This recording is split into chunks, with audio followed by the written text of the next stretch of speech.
نشریه بورشوتی کوتاه شدتناک در قسمت جمهوری اسلامی افغانستان فرمودن یک سیل و بلندشوی سطح آب دریای پنج با عمل آمده قسم دریای پنج بسته شده بود. بر اثر این روندها در دهه خستق و شیرگاود جماعت نوبند ناحیه درواز و 21 خانه استقامتی شهروندان با تعداد 122 نفر آب درآمده ضرر مادی رسانیده است. به طور فوری ضرردیدگان به جایهای بیخوف شونده شده بودند. اینچنین در مسافه 350 متر در موضع خستق و 1.2 کیلومتر در موضع شیرگاود راه автомобильгарди بین‌المللی زیر آب مانده حرکت واسطه‌های نقلیات موقتا باز داشته شد. تلفات جانی در این روزها به قید گرفته نشد. برای برقرارسازی حرکت نقلیات در موضع مذکور از جانب بالای دهه شیرگاود 10 تکنیک مهندسی و از جانب دهه یابگر 11 تکنیک مهندسی سفربر گردیدند. 11 ایول سال 2017 در موضع خستق و با پورا راه با مسافت 350 متر با سنگ و شغال پر کرده شده شد. در موضع شیرگاود در مسافت 230 متر راه از دو طرف با سنگ و شغال پر کرده شد. در موضع مشهور کارهای ترکشی و راهسازی گذرانده شده ایستاده‌اند و فکر من در روزهای نزدیک راه شده می شود.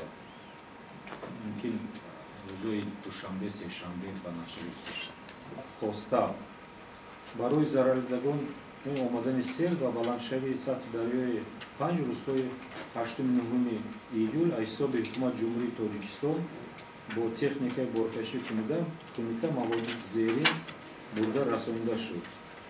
اگر مواد خوراک بینیم دیده برای این آرد قریب 4 تن بسته خوراکواری 100 قطعه بسته خواجگیداری 66 قطعه روغن 660 لیتر مرجمک یعنی گریچکا 550 کیلو شکر 550 کیلو نخود 550 کیلو و برنج 550 کیلو. غیر از این مسائل ساختمانی سمنت 180 تن آرماتورا قریب 15 تن تخته 198 متر کوبی DVP 1120 متر کвадрати میخ در تلیزه سوزشواری دیزلی و غیره.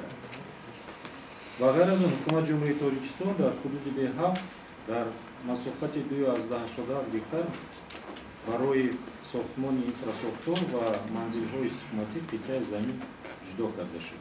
از حساب تشکیلات بین‌المللی فوکوس و 22 حاجگی دهه خستق جهاز ضروری و 500 لیتر سوزشواری دیزلی تقسیم کرده شد.